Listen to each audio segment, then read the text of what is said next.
Good morning. How are you? It's awesome that you joined me here today, and I'm thankful that you're taking time out of your busy work schedule and everything else that you have going on in your life to connect with me, connect with this content, and just have this little process back and forth. It means a lot to me.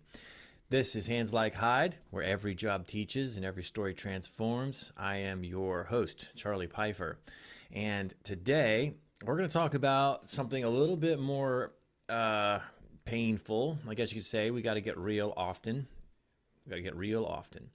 Um, but we're going to talk about imperfect progress and what that means. Imperfect progress. A lot of times when we try to get started doing something, I think in a few of my previous episodes, I talked about this like J curve concept. You get started doing something and it's going to get worse before it starts getting better. Well, that's kind of this idea of imperfect progress.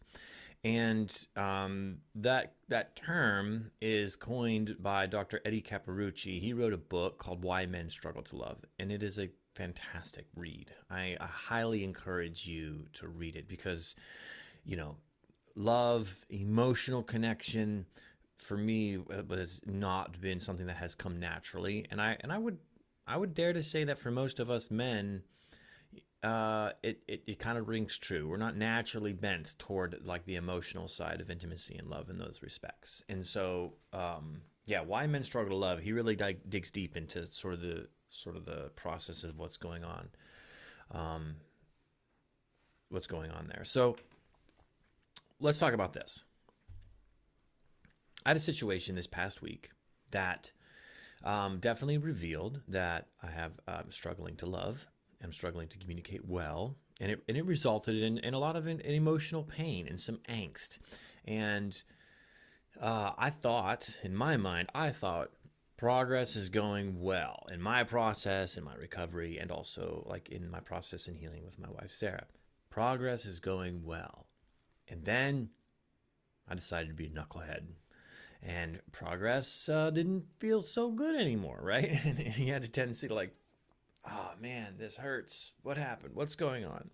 And so we're going to talk about why that's the case. So, uh, what happened is there's a workout group that I sometimes attend in midweek. It's super early mornings, man. It's like they meet at like 5:30 in the morning, and so and they work out outside all the time. I know they're like, I think they're nationwide. If you're interested in looking them up, I think that's called F3. I'm not sure the exact website. I could probably find that information and post it somewhere, but F3. So it's a bunch of guys, you get together and you're just doing like calisthenics workouts outside, running, walking, jogging, push-ups, sit-ups, the whole bit, beating yourself up on stairs. And it's a really cool process and program. But for me, I don't consistently go every week. Still working on kind of healing and strengthening my low back issues and stuff like that. And it's getting better. But if I'm not feeling super good, one day or the other, one week or the other, then I won't go to the F3 workout because I just don't want to like, strain myself and make my healing worse. So, so what happened was Tuesday night I went to bed and I had a good night's sleep. And then I woke up Wednesday morning at like 5 o'clock in the morning with this like impulsive thought, this impulsive idea. I was like, I'm going to go to the workout group. And I knew I was going to be late, right? Because they start at 5:30, pretty much a hard start at 5:30. And I'm going to go to this workout group. I woke up with that thought and I jumped out of bed and I real quick got my clothes on or whatever. And I got dressed and I went over, hugged my wife goodbye, gave her a kiss goodbye, and like out the door I went. And it was like out the door in my truck, flying down the road. And I'm like, I got to get there real fast. And it was like this whole thing of like, I got to get there. I got to get there. I got to get there. That was kind of like in my mindset going on. And so do the workout, great workout, had a good time. And then driving back home. And as I'm driving home, stopped at Dunkin', because I just had a workout. So why not get, a cappuccino or something like that to go with it? That doesn't seem to make sense. But sometimes you need a Dunkin'. So I'm driving to work then, and I just had this thought, right? It's like the Holy Spirit just sort of kind of talking to me a little bit, going, all right, so you left over an hour earlier than you normally do, right? So normally, I report to work at 6:30 in the morning, so I'm usually out the door around 6 to 10, 6:15, something like that. I'm fortunate enough to work pretty close to home, and I generally communicate to Sarah, like if I have an earlier start or something like that, I got some driving to do, like, hey, I got an earlier start tomorrow, I got to be at work at whatever time. And so she just is aware that, like, I'm going to get up earlier and I'm going to be leaving earlier. In this specific case, though, 5 o'clock I wake up, 5:15 I'm out the door. Why? I didn't communicate what was going on there. And so I get to work and call her an hour or so later, just do a check-in, say, hey, how's it going, thinking about you, whatever. And then I just sort of, in the course of the conversation, like, yeah, I got up this morning, I just really felt like I wanted to get down there to the workout group, so I went to the workout group.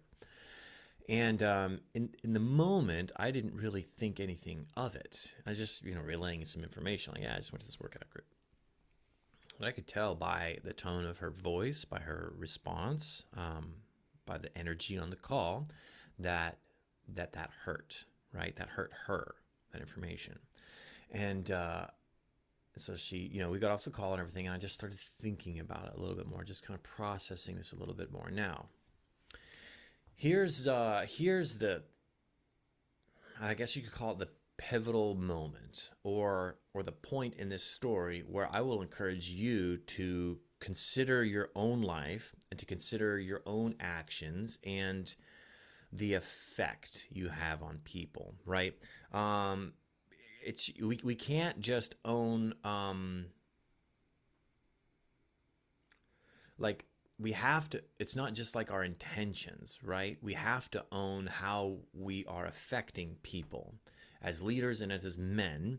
If you intend good, or you don't intend to hurt somebody, or you don't intend to be irresponsible, yet in your leadership and in your family, in your business, they experience you that way, as irresponsible or hurtful, then you have to own that, right? You've got to own how people are experiencing you.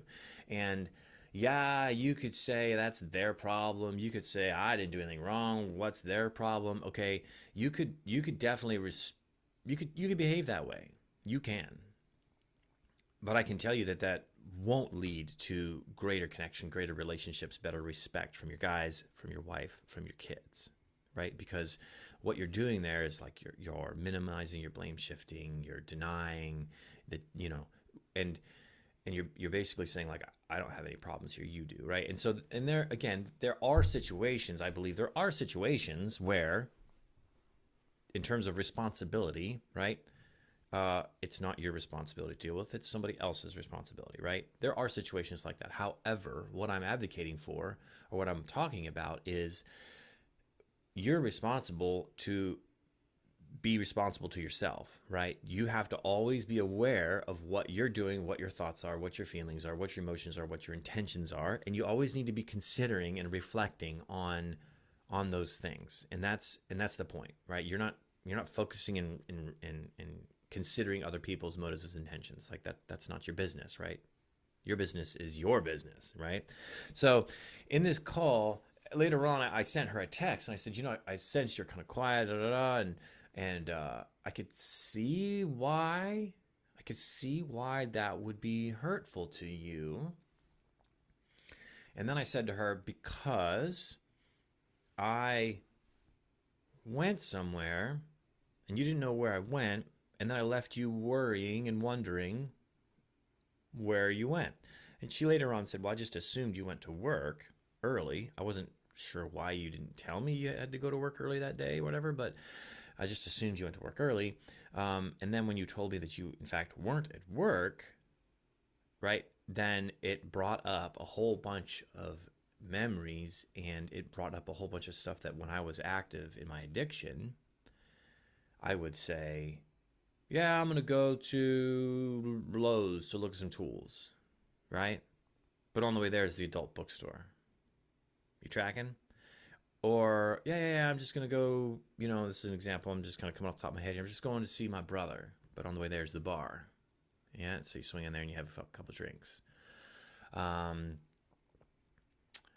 a lot of times in unhealthy behaviors and addictions, it's very common to give a truth. I'm going somewhere, but you also went somewhere else that you're not disclosing where you went, right? So you're not lying, technically, air quotes. You're not lying about where you went.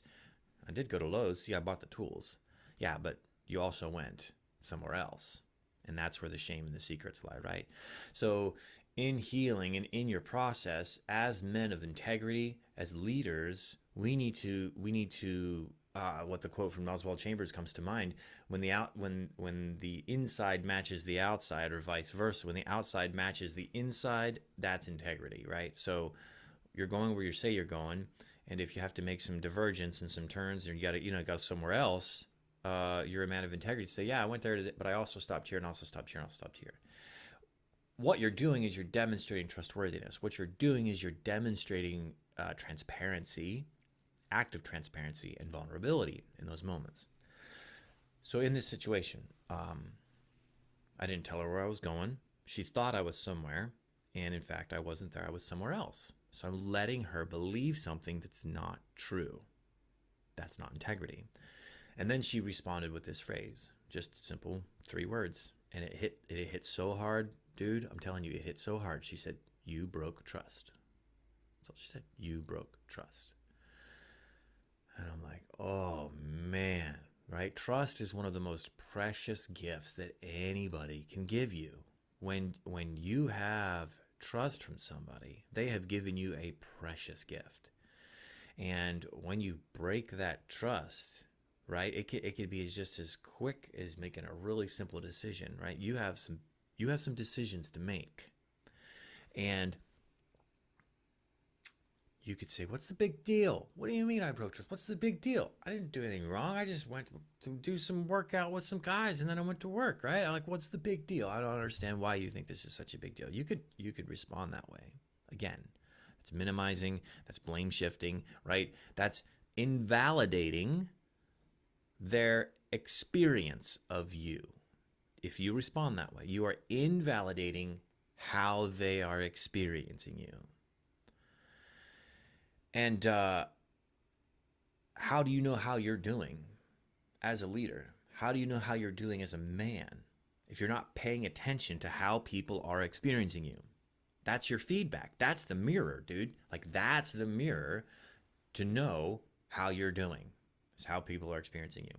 So if you come in there with this attitude, it's like, what's the big deal? You're breaking the mirror. You're refusing to look in the mirror. You're refusing to even acknowledge that there is a mirror there to give you feedback, right? It's like leaving the house and you look horrible and you don't even care. You're refusing to look in the mirror. Or, right, you could look at it another way. All right, and this is the difficult way. This is not the easy way. This is not natural to us as men. This is not natural to us as human beings. But you could take ownership, right? You can own your impact, not just your intention, right? You can own that.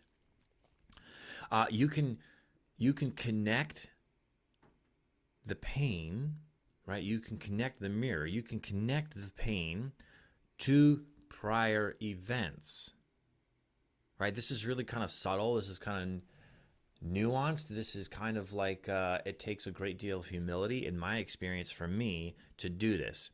I can see why I broke trust with you. You make sense. I can see why that's upsetting to you, because in the past, I said I was going to go to Lowe's, but I also stopped at the adult bookstore and spent some money, right? And then I went to Lowe's and then I came back. And then you wondered what took me so long, because I lost track of time at the adult bookstore. So you can connect that to a prior event. And the more detailed you get, the more you are showing her or your family or your crew, whoever is you're in charge of, that you're not afraid to be humble and actually say, you make sense to me right now. You are validating their experience of you, your experience of you. You're validating their experience of you. You're telling them that they matter to you. You're communicating to them that you value them and their feedback, and you're telling them that you're going to do something about it, right? What do you do about it? All right. So what do you do next? Like after you have these situations, after you have that conversation, after you're like, well, that makes sense. Well, then now what? So you have all the information. Now you have all the information, right? You have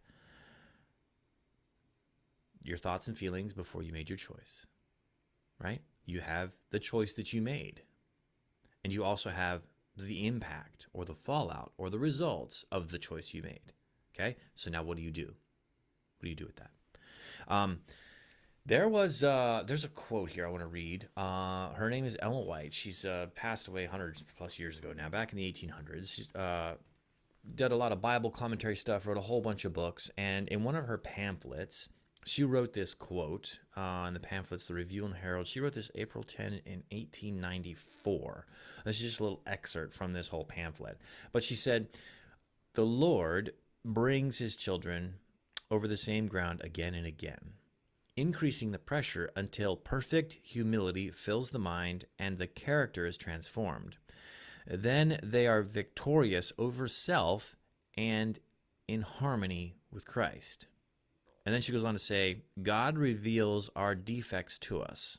God reveals our defects to us. Pause that. How does he do that? My belief is, like I said before, God reveals your defects to you through the way you are affecting other people. It's the way other people respond, react, behave, all these things when they're in your presence is how God is revealing your character to you, right? That's the mirror. God reveals our defects to us. Our job is to critically examine the complicated emotions and motives of our own hearts. That's our job, is to look at the feedback we're getting and then critically examine the complicated emotions and motives of our hearts and our minds and our intentions and our actions. Yeah, brother, this is what it's all about. This is what it's all about. I'm going to throw a little plug in here and say that my coaching program, Reframing Mentoring, is all about this. This is what I'm all about. Reframing life's experiences as teaching tools for growth and transformation.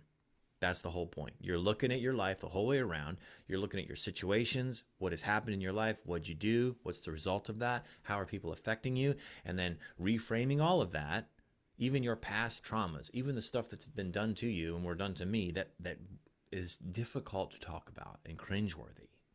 How can we frame that for growth and transformation? That's the whole thing. If you want to know more about my program or how to reach out to me, you can go to reframedmentoring.com. And you can find some blogs I've written in there. There's a calendar link and also a link to the podcast stuff as well. I will link that in the show notes as well. So here we are. You've got your mirror. You've got your intention. Now it's time to critically examine your thoughts and your motives. All right. So this is what I did. I am a huge advocate for journaling. Notebook, a journal, a planner. This is where you're going to make this happen. If you work with me, I'm going to ask you to grab a journal because we're going to be working out some stuff all the time. Promise you this. But here's this prompt I want to share with you that I worked through and that I would encourage you to work through if you find yourself in this situation where you are a knucklehead, something happened, the feedback you're getting is very uncomfortable. It creates a lot of emotional pain. What do you do with that now? Well, here's some questions. What did the start feel like? What did it look like? So in other words, in the beginning, before you made this choice, what was going on in your hearts? What did you feel? What were you thinking? What were your emotions? What were your body feeling like? So you're just trying to connect with yourself in there. Were there any unresolved challenges in your life? Were you running away from anything? What usefulness can I get from this experience to improve? Again, what's the quote? I don't know the guy who said it, but pain is inevitable, suffering is optional, right? So what usefulness can you get from this painful experience to improve? The next question is, what can I learn that I don't want? Okay, you're critically examining this. What did I learn that I don't want? And then here we go. Knowing what I know now, because I had this experience, how will I approach my future differently? Right?